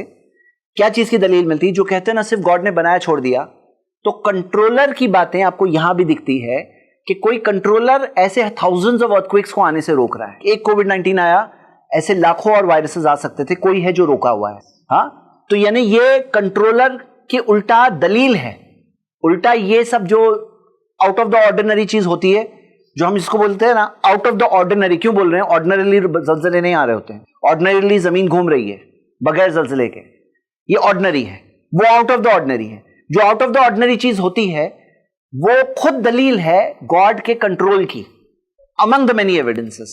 जो भाई अभी बोल रहे थे ना कि साइंस का सिर्फ मुस्लिम साइंटिस्ट क्यों है जिसने आर्गुमेंट रखा हो कुरान और साइंस को लेकर, वैलिडेट उसने क्यों नहीं किया? तो मॉरिस नाम का एक शख्स थे, एक केस में बात है, तो वो फ्रेंच डॉक्टर थे और एथिस्ट भी थे। तो मुस्लिम के साथ उनकी काफी ज्यादा डिबेट्स और आर्गुमेंट्स होते थे, और वो कुरान इंग्लिश में पढ़ चुके थे, या उस टाइम पे फ्रेंच लैंग्वेज में। तो उन्होंने दूसरी बार कहा कि मैंने तो तुम्हारी कुरान भी जो है वो पढ़ चुका है, तो मुझे अब भी यकीन नहीं होता है कि खुदा है। तो उन्होंने कहा कि आप अरबी जुबान में पढ़ कर देखो जिसमें कुरान नाजिल हो। तो उन्होंने किसी अरबिक इंस्टीट्यूट से जाकर अरबी सीखकर कुरान पढ़ा और वो मुस्लिम बने। फिर उन्होंने किताब लिखी the Bible, the Quran and science. तो वो उसमें वैलिडेशन पूरा किया गया है और हर एक कुरान के आयत से और कुरान के आयत से और साइंस के आर्गुमेंट्स को किया गया है, तो वो चीज़ हुई है जी। तो कई बार ऐसा होता है कि हम लोग कई सारे मुस्लिम साइंटिस्ट को जानते भी हैं, लेकिन फिर भी खास तौर से कुछ नॉन मुस्लिम साइंटिस्ट के कोटेशंस हम लोग देते हैं ताकि उनको ऐसा ना लगे कि ये आइडियोलॉजिकली ड्रिवन है, यानी जो हम प्रूफ दे रहे हैं ये मुस्लिम मानता था इसलिए वो आइडियोलॉजी को इम्पोर्टेंस देते हुए जो चीज़ यहाँ पर फिट करके साइंस में बता रहा है। तो यहाँ पर जब उनके साइंटिस्ट इस बात को कोट करते हैं, हाँ, जो उनके जो साइंटिस्ट होते हैं, जो उनके यहाँ क्रेडिबल फिगर्स हैं, तो हम उनकी बातों को कोट करते हैं ताकि वो उस बात को ज़्यादा इजीली एक्सेप्ट कर सकें उनकी नज़रों में। और है ऐसे, of course there Muslim scientist है बहुत सारे ऐसे कन्वर्ट्स जिन्होंने रिलीजन चेंज करके मुस्लिम हुए, ऐसे भी हैं। लेकिन फाइनली ट्रुथ तो खुद ट्रुथ है, वो बोलने वाले का भी मोहताज नहीं है कि कोई कौन बोल रहा है। जो खुद सच्ची चीज़ होती है वो दिखाई देती है कि सच्ची है। जी ज़ैद भाई, ये जो साइंस जो है, ठीक है, वो उसमें एक एथिज्म का ज़्यादा पहलू पाया जाता है, लेकिन इससे ज़्यादा और गहरा जो असर रखता है वो फिलॉसफी रखती है। तो और असल में जो सवालात भी एक्चुअली में उठते हैं जो बहुत वैलिड लगते हैं उनकी तरफ से, वो फिलॉसफिकली है। तो हम साइंस से ज़्यादा फिलॉसफी में, हाँ जी बिल्कुल। जैसे युवल नोआ हरारे वगैरह की जो सेपियंस वगैरह, उसमें जो उसने दिया है कि एक इमेजिनेशन है गॉड, तो उसके ऊपर अगर कुछ हो ज़्यादा डिटेल तो नेक्स्ट में ज़्यादा बेटर रहेगा जी। और एक ये जो इमाम इब्न तैमिया रहमतुल्लाह ने कहा है कि जो हम जो खुदा को साबित करते हैं अल्लाह को, तो वो उससे आगे से पीछे ही जाने की बजाय पीछे से आगे आते हैं, यानी हम जैसे जस्टिस दिखा करके कि जो हमारी जो नेचर में मोरालिटी में है कि जस्टिस होना चाहिए, फिर वो आगे हमको मिलेगा, ये सारी चीज़ें होना चाहिए। No god no justice, next point जी। अच्छा, ये अगले जी। वालेकुम सलाम। ज़ैद भाई, ये जो जर्नी है टूवर्ड्स साइंस से गॉड को रियलाइज़ करने की, तो हम मुस्लिम्स बहुत सारे जो बॉर्न मुस्लिम्स है, बहुत रिवर्ट्स की शिकायत होती है, it's a easy journey for us. माँ बाप मुस्लिम्स थे इसलिए हम बन गए मुस्लिम। तो कंपैरेटिवली ये नॉन मुस्लिम स्पेशली एथियस्ट के लिए इतना मुश्किल और इतना लॉन्ग रूट क्यों है? देखिए कैसा होता है कि अलग अलग इम्तिहान होते हैं एग्ज़ाम के, कि जैसे आपका एग्ज़ाम अलग है, मेरा एग्ज़ाम अलग है, अलग अलग तरह के इम्तिहान हैं। और ये एक टाइप की चीज़ है, जैसे हर साल पेपर सेम नहीं आता है हमारे यहाँ भी। यहाँ पर पेपर कभी टफ भी आ जाता है, बोले ये साल तो बहुत टफ पेपर आ गया था, लेकिन इतना है अल्लाह ताला ने फरमाया है कि अल्लाह मालिक यौमिद्दीन है, क़यामत के दिन का मालिक है और किसी पे जुल्म नहीं करेगा। यानी किसी का टफ एग्जाम है तो उसको उतने मार्क्स भी मिलने वाले हैं, उसको उतना रिवॉर्ड भी मिलने वाला है, उसको उतने कंसेशंस भी मिलने वाले हैं। यहाँ पे कोई शख्स जो मुस्लिम फैमिली में बॉर्न हुआ है, कुरान उसके पास है, अब उससे एक्सपेक्टेशंस भी ज़्यादा है, उसको ज़्यादा चीज़ें पूरी करनी है पास होने के लिए। और उसके ही कंपैरिजन में कोई ऐसा शख्स है जो एक नॉन मुस्लिम घर में पैदा हुआ है, तो उससे क्या एक्सपेक्टेशन है एट दैट स्टेज कि अल्लाह ताला ने क्या फरमाया, वमा कुन्ना मुअद्दिबीन हत्ता नबअसा रसूला, कि हम अजाब नहीं देंगे जब तक कि रसूल को ना भेज दे, मैसेंजर को ना भेज दे। तो ये कई रियलिटीज़ ऑफ लाइफ को समझना बहुत ज़रूरी है, कंसिडरेशंस को भी समझना ज़रूरी है। जैसे फॉर एग्जाम्पल कोई नॉन मुस्लिम है, लेकिन अल्लाह ने उसको सोचने के लिए दिमाग दिया है, देखने के लिए आंखें दी है, वो सोच सकता है, देख सकता है। अब अगर उसको मैसेज नहीं मिला तो भी उसे उसके लिए सज़ा नहीं है, मैसेज नहीं मिला तो भी सज़ा नहीं। तो यहाँ पर कई सारी चीज़ें हैं जो डिमेंशंस है, मैं इसको डिटेल में कर चुका हूँ कवर, एक दिन पास्ट में कोर्स में कवर कर चुका हूँ। तो इस चीज़ को कई लोग जो नहीं जानते हैं, जो सिर्फ यही देखते हैं, तो उनको लगता है कि उनके साथ क्या फेयर टेस्ट है। लेकिन जैसे मैं आपको मिसाल दे रहा हूँ, सूरह 17 वर्स 15 से जो मैंने मिसाल दिया कि अल्लाह ताला ने फरमाया कि मैं अजाब नहीं दूंगा जब तक कि मैसेंजर ना आ जाए। अब हमें मैसेज मिल चुका है, हम तो बचने के लिए हमारा क्या मामला है, हम ये नहीं बोल सकते मुझे नहीं मालूम है। लेकिन कुछ गुंजाइश वो लोगों के लिए है जो कहे कि मुझे रियली मालूम नहीं पड़ा। अगर उनको नहीं मालूम पड़ा तो क्या गुंजाइश है, उसकी डिटेल्स हमें दूसरी हदीसों में मिलती है। तो ये कंसिडरेशन है अल्लाह ताला का, इंसाफ है। हमारे लोकेलिटी में अगर कोई ऐसे ही बिना मैसेज पहुँचे इंतकाल कर जाता है, तो उसके मैसेज ना पहुँचने की वजह और कल्प्रिट हमारे मुस्लिम्स दाई होंगे या फिर अल्लाह ताला की मसलियत होगी? देखिए कैसा मामला है कि कोई हमारे माशरे में अगर मरता है बगैर मैसेज के, पहले तो कौन है वो, कैसे है वो अल्लाह जानता है, हम उसकी डिटेल्स नहीं जानते।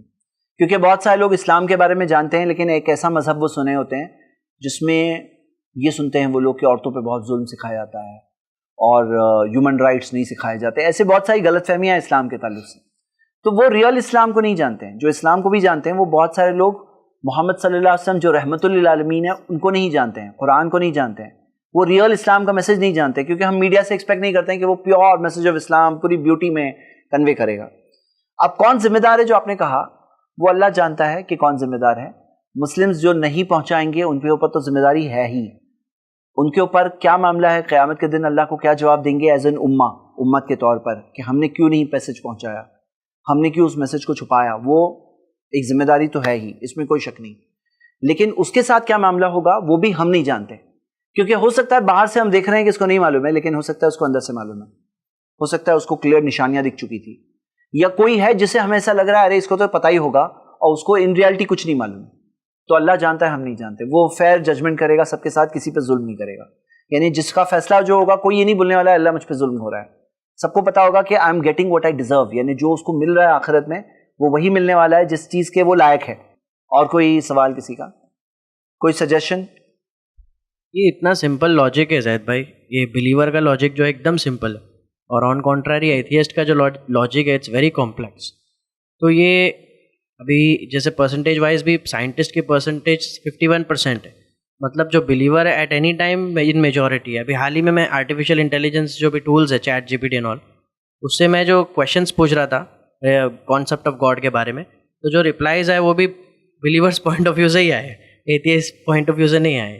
तो मेरा ये मतलब फीडबैक है, मतलब व्यू है कि at any given point of time जो अच्छाई है वो ज़्यादा ही तादाद में परसेंटेज क्लियर है, नहीं ज़्यादा तादाद प्रूफ नहीं है, लेकिन वो क्लियर है।